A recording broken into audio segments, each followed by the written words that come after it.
Hello and welcome to another edition of For the Record. I'm Sean Murphy. Today we're going to chat about Connecticut Icon and the 44th annual Apple Harvest Festival coming to Southington very soon. So we'll do that when we come back, so stay with us. Welcome back to For the Record. I'm Sean Murphy. Today we're going to chat about Connecticut Icon. We'll learn what that is, and also Christopher Palmieri. He is the festival committee chair, and this is for the 44th annual Apple Harvest Festival happening in Southington soon. First of all, it's your first time on the show, so welcome to the show. Thank you. So let's get sort of a basic definition. We all know what Apple harvests are, and we know what festivals are. Let's talk about this one for a bit. Southington's festival is very unique, actually, because it's offered over a course of 2 weekends. Most events, at least locally in the area, only run for 1 weekend. So our festival is offered Friday, Saturday, Sunday, September 28th, 29th, and 30th, as well as October 5th, 6th, and 7th. Okay. So we love to have as many people as possible. Now this is the 44th annual. How has this thing been going on for so long? Talk about that. It's humble beginnings, maybe, if you Great. The festival started, our local Chamber of Commerce ran the festival for a number of years. About 8 years ago, the Chamber decided they couldn't run the festival anymore, and the town actually took over the responsibility. It had become such a part of our tradition in town that we didn't want to see that let go, so the town stepped up and took over responsibility for managing the festival. Wow, and it's been going strong ever since. It has. 44th means that, it's expanded, it's grown, I would Absolutely. imagine. Learn from past mistakes. Maybe a few things early on fell through the cracks, and as each year goes on, I would imagine it just gets grander and grander. Absolutely. It's a constant evolving process. Our committee meets year-round. We don't just meet as we get closer to the festival. We're always planning, we're reviewing what we did from the previous year, we're expanding on things for the next year, and trying to make it bigger and better. How long have you been doing it for? I've been on the committee since the town took over responsibility for the festival. Now, when you say meeting, let's talk about when you are planning it. I know you say you meet all year long, so what's going on in those meetings? Aside from our committee meeting, which the committee that I chair is basically oversight for the whole festival. Aside from that, there's a separate committee of all different volunteers that are committee chairs, and they head up entertainment, they head up our parade, they head up beverage sales, and everyone meets together and comes up with plans throughout the course of the year. And you need to do that. There's a lot of things, certain things need that pre-planning. You got to, like you said, booking entertainment. You don't just make a call and someone says, yeah, I'll be there. Exactly. I mean, it's a long process. You got to wait for people to get back to you. And over the course of time, I would imagine, it's become more proficient, but still proficient in the sense that you've learned that an earlier start, the better, I would imagine. We're constantly approving contracts for who's going to be our beverage provider, Coke or Pepsi, who's going to be our print media sponsor for the year, and there's constant renewing of different contracts for the coming up festival. And I like how you said everybody meets together. I mean, that's probably a smart thing where left hand knows what the right hand's doing at all time. There's no redundancy or anything like that, right?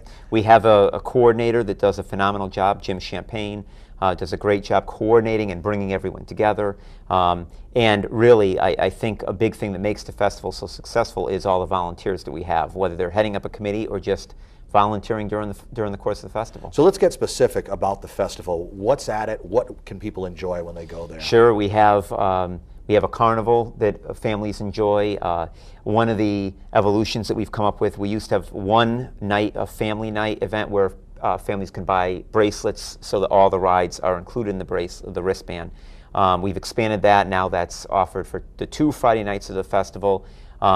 Festival of Foods. There's so much variety of foods. I can guarantee you'll find something that you'll like. We have great entertainment. The stage is constantly active, and you'll hear a little bit later about Connecticut Icon, which is part of our entertainment. So there's a lot of different venues. We have a Harvest the Arts, which is the second weekend, which showcases some local artists.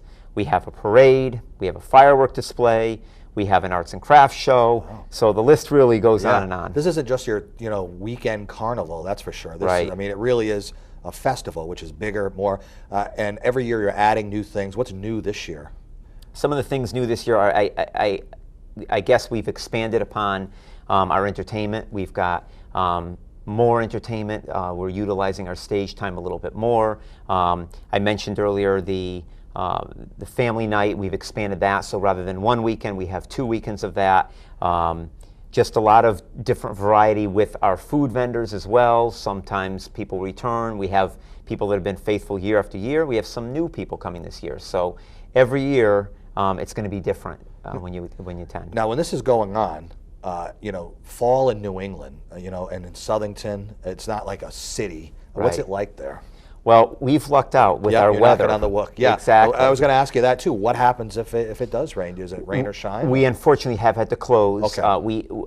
Last year, I believe we closed only for about 3 hours. Oh, so wow, it was phenomenal. Weather was on our side. Exactly. We hope we have the same luck this year. But we've unfortunately had to make some modifications, and we do close if need be. Because we're on a state route, we're on Route 10 right in Southington. We try to make advance notice so that we don't shut down the road. Right. With the police protection, everything involved. We try to make decisions ahead of time. So, but we try to operate. If it's a light rain, we try to keep going. But if it's something pretty heavy, we shut down. And how's parking? Because everyone always wonders about that or asks about that. Parking, there is parking available. Most civic groups sponsor some parking in the area. It's available in various locations around the center of town. There's a nominal fee for the parking, but there's no entrance fee to get into the festival. Okay. So and all that money goes to the specific civic group that is charging for the parking. Now, as we get closer, when we tape this, there's a little bit of time left, but even at, are you at the point where you get to a late date and you're still finalizing some things, whether it's this vendor or this group of volunteers or this a form of entertainment? I'm sure that's how it always is, right? Absolutely. We're actually working on finalizing our brochure right now to get that to print, but there's still changes we're trying to make and make it as current and up-to-date as possible. We're still working on some entertainment. We've got, I would say, 80%, 90% booked and ready to roll. We're still working on the last 10%, to make sure every slot is filled. Now, is it a hair-pulling experience the closer you get to the event, or have you been doing it long enough where, it's not necessarily has to be a well-oiled machine, but you're really, you're comfortable and you know what you're doing? It really is the synergy of everyone coming together. Yeah. With having so many volunteers a part of the festival, whether it be other members of my committee, members of the committee that heads up each different department, whether it be the volunteers that help out, whether it be our festival coordinator or our sponsor coordinator, our Connecticut Icon coordinator, everyone works together for the common good of the festival. Well, let me get specific with the festival committee chair. What exactly does that job entail? What are your duties? I coordinate our monthly meetings throughout the year, work very closely with our sponsorship coordinator, trying to recruit new sponsorships for the festival, working very closely with our overall festival coordinator, making sure that there is communication with everything, and just really oversight for the festival as a whole, working with the other committee members. Now, when you say you're helping out and looking for sponsorships, I find myself asking the question a lot of regardless of who the guest is and what the topic is on the show, but because of this economy that we're in, do you feel the effects of that? Does it make your job more difficult in that respect? And Melissa can probably talk a little bit more to that as far as recruiting sponsors, but we've, again, been very fortunate. This has been our best year, our banner year yet, as far as recruiting sponsors. So. Wow, that's great. You can always tell people are still willing to dig into their pocket to help out in some way too. Why do people love festivals so much? I think it gives them great exposure. It's a family event. You get people coming down. It's for all the right reasons. It's bringing people together, bringing the community together, bringing families together. And again, I think there's something for everyone. And I just think that a change of season, there's a lot of people that are big fans of the fall, and it's just a way to get out and just experience a whole lot of things at once. And like you said, get together with the family or friends and just be a part of it, Absolutely. Yeah, and it just feels good to be out there. Now, at this point, you're still looking for volunteers? We're always looking for volunteers. Really? Now, what kind of special needs do they need to have? Is it pretty much anything that they can do to help out? Absolutely. We have people that are just in our booth selling beverages. The way the festival works, and actually at the inception, there used to be tokens. You used to purchase tokens in order to purchase any food or any item at a tent during the festival. We've moved away from that when the town took it over, and now rather than doing that, the town has exclusivity with the beverage sales. Okay. So we need people to work those booths. We need people to help out maybe at our craft fair. We need people to help out selling items, paraphernalia for the festival. So there's different areas where we can use people. People helping out with our entertainment, clearing the stage and getting one act on to the next. So there's different areas. How different is the festival now being run by the town as opposed to the Chamber of Commerce? Is it different in some way, or? Well, we've really tried to keep the tradition of how the festival was run, and we really haven't changed a lot of that. We want to keep it very traditional and very New England, as you said, in a downtown festival. It occurs right on our green in downtown Southington. We've got a lot of festivals where we're trying to bring out a lot of talent. Right. As part of Harvest the Arts this year, we're having something new as well. We're having a Design Your Own Scarecrow contest, and people will be judged on that. We have poster contests where people design the poster for the festival. Nice. All type of this apple is all fritter. beforehand. Absolutely. Yeah. During the festival, we have apple fritter eating contests. We have apple pie baking and pie eating contests. I'll sign up for that one. Okay, very good. Let's give out the website so people can go and learn more. Sure. Our website is just Southington, SOUTHINGTON.org. Once you're on that site, which is a town site, there's an Apple Harvest logo right at the bottom. Click on that, and it'll take you right to the Apple Harvest website. And also, you're on Facebook. We have a Facebook. It's just Apple Harvest Festival. Right on our Facebook page. All right. Well, definitely an exciting event coming up, and just the fact that fall is in the air, you can feel it. Christopher Palmieri, the festival committee chair, thanks for being on the show. Thank you. We'll take a short break and come back. I'm Sean Murphy. This is For the Record. Stay with us.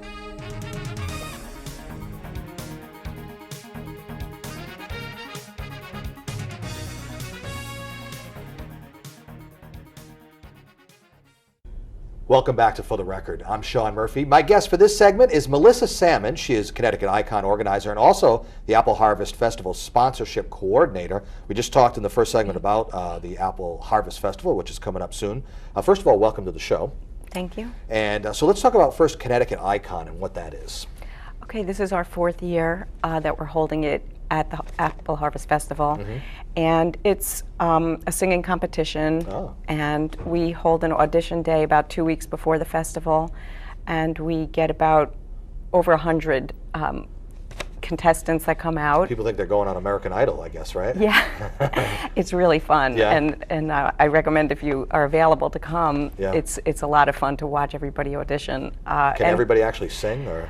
No, the fact that you paused makes me know that that's not the case.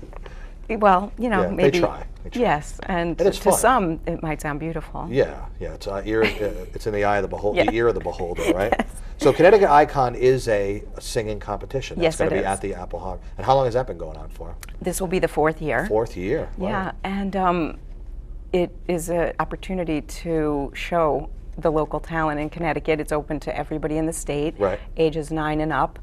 And we've had a big spectrum of ages, which is great. And so anyway, on the 15th is audition day, and that's where we will go through, hopefully, hundreds perhaps of contestants auditioning, and we'll narrow it down on that day to 12. Wow. Yeah. The same day? On the same day. To 12? I mean, yes. That's an all-day event then, isn't it? It can be, and but I have multiple judges all lined up, and we break it into different rooms where there's 3 judges in each room. So we can move people through it quickly, which is nice. So you'll have to choose where you go. Can you watch other people just watch and everything? Or? Well, what happens is after they go into these smaller rooms, if they're brought back for a second audition. They have their golden ticket, in other words? Yes. In a way, yeah. In a way. If they get to audition for the second time, then all the judges come together for that in the auditorium. And that's where you can have a larger audience watch. And Simon will be there, right? I don't think so. No, he's not going to be there for that. That sounds great. Wow. And so like you said, it could be an all-day thing. And you said possibly hundreds. So I think what you're hoping for as big a turnout as possible, right? Exactly. Now, what happens if you move up the ranks in this competition? What's the end result for you? Well, as I mentioned, we come down to the 12 finalists, and then we move it into the Apple Harvest Festival, and there'll be 5 competitions out of the 6 days that the festival runs. And So we'll start with the 12, and then at each competition, the next one will have some eliminations. They'll do a farewell song, Right. and then it continues until the final day of the festival, where we narrow it down to 3, and then we'll have the third runner-up, second, and the winner. Do you encourage audience participation too, as far as, I mean, the judges are going to decide it ultimately. Right. But Actually, the audience can vote Okay. online Oh. and also in person. Wow.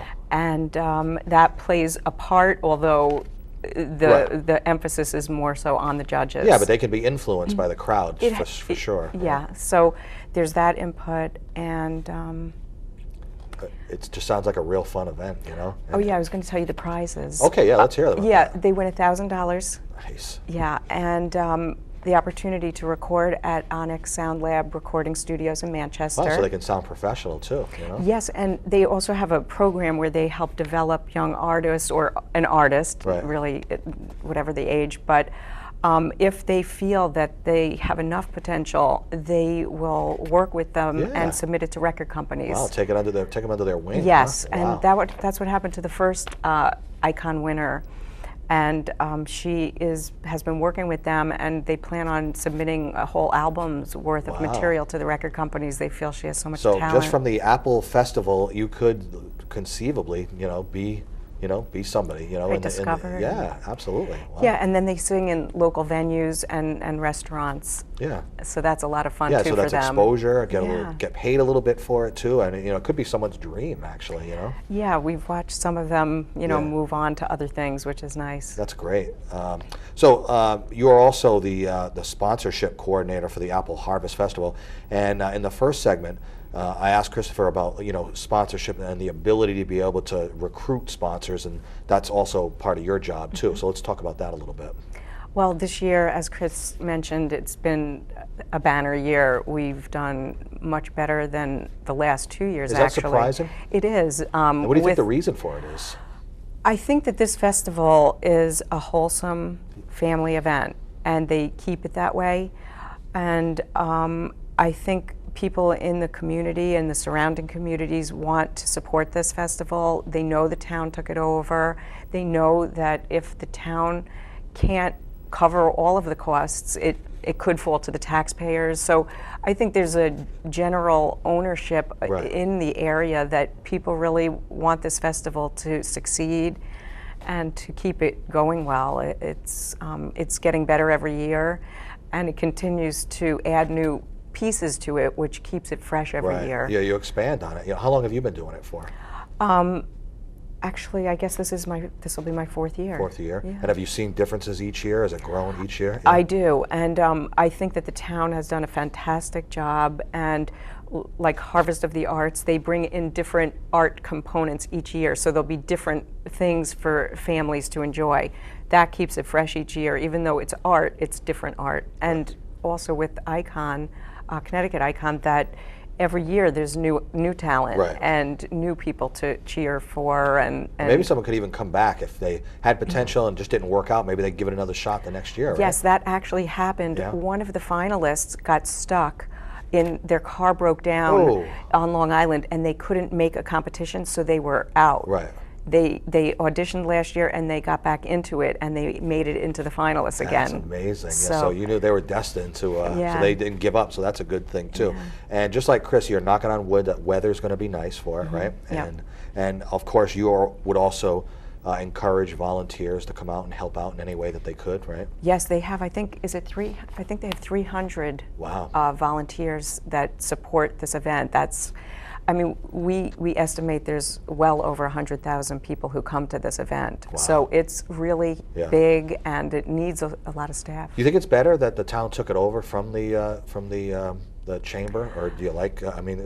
You like both ways, I would imagine. Yes, the Chamber did an amazing job of keeping this going for all of these years, and to keep it growing, and to turn it over to the town. Such a beautiful event for them to work with. So this festival is here because of all of their efforts. So I asked Chris to get specific about his title in the first segment. So I'll ask you about being committee chair. What are your day-to-day duties? What do you do?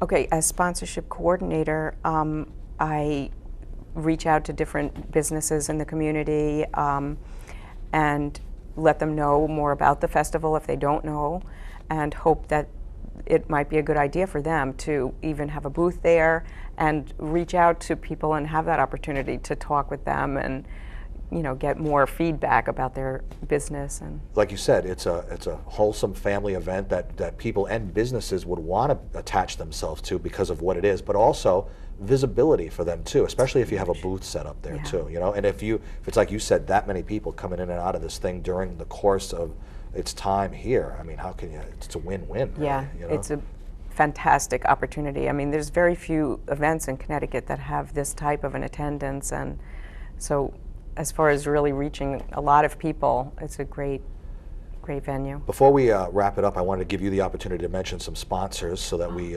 No, you're very welcome. Let's hear some of them. Okay, thank you. Our platinum sponsor is Lincoln College of New England, and Green Mountain Coffee is a gold sponsor. I'm just going to say what they are: Price Chopper, Parsons Buick of Plainville, Pepsi, the Hospital of Central Connecticut, Midstate Medical Center, American Eagle, Dunkin' Donuts, Farmington Bank, Pack-Trax, TD Bank, the Princeton Review, Yukon Health Center, HQ Dumpsters and Recycling, Waste Material Trucking, and...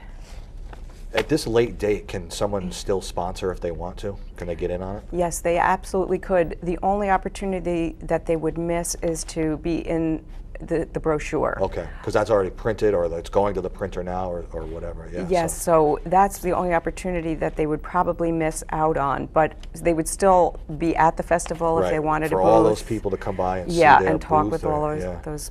Yeah, so get involved if you can. What's the website one more time? Southington.org. Okay, what's on the website for people to go and see? Information about the festival, all the different activities, probably the entertainment, details about Connecticut Icon. If you would like to register, you can go to connecticuticon.com and you can pre-register and just check it out and have a good time. And we also mentioned in the first segment that there's a Facebook page, so go and find that, like on it, and you can be interactive and maybe chat with some other people that plan on going, or maybe they'll talk about it after they go and talk about how great it was too. So should be a fun time. The dates of the festival again. Audition day is September 15th at Daranowski School in Southington. That's for Connecticut Right, Icon. for 10 a.m. And the festival dates are Friday, September 28th, the 29th, the 30th, and October 5th, 6th, and 7th. Melissa Salmon, she's a Connecticut Icon organizer and also the Apple Harvest Festival sponsorship coordinator, the 44th annual, I might add. Thank you so much for being on the show today. Thank you. And thank you for joining us for another edition of For the Record. I'm Sean Murphy. We will see you next time. Take care.